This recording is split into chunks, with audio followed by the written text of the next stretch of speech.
Sa kabilang banda naman, nakikita natin ang sobrang pagtaas naman ng timbang ng ating mga kababayang edad 20 at pataas. Kaya sikapin nating maging mas aktibo ang ating pamumuhay araw-araw.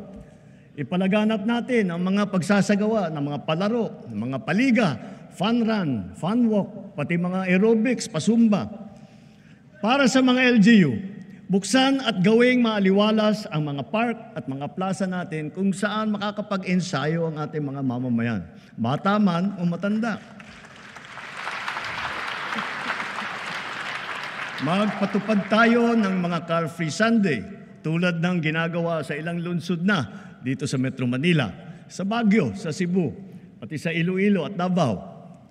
Bilang pagsuporta rito, simula ngayon, bubuksan ng Philippine Sports Commission sa publiko ang kanilang mga track and field oval sa Pasig, Maynila at Baguio upang makapag-jogging na kayo ng libre. Magbubuhos tayo ng todo suporta sa mga palaro at mga atleta sa buong bansa.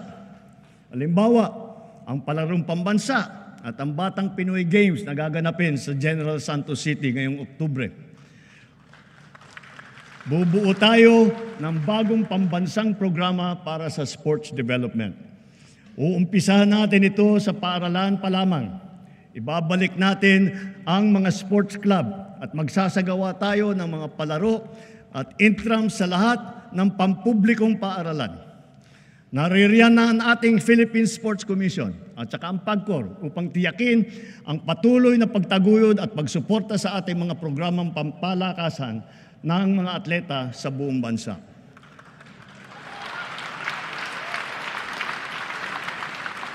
Dahil sa mga ito, ang ating kabataan ay maagang namumulat sa sport, humuhusay at tumataas ang kumpiyansa.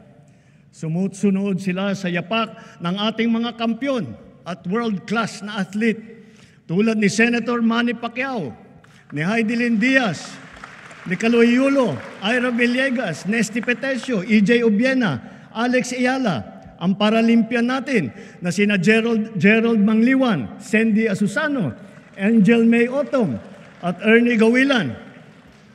Sama na rin natin yung bago nating kampyon, si PNP Chief Nick Torran.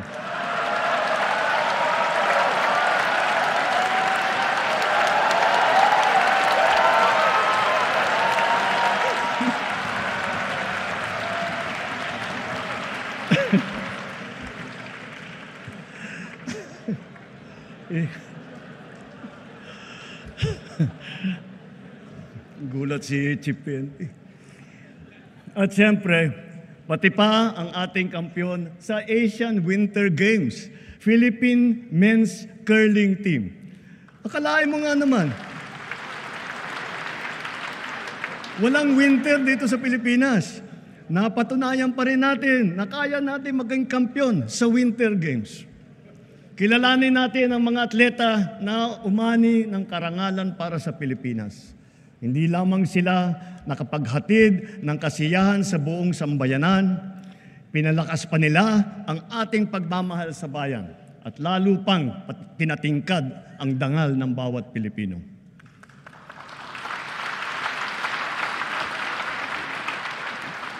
Dito sa atin, mahal magkasakit.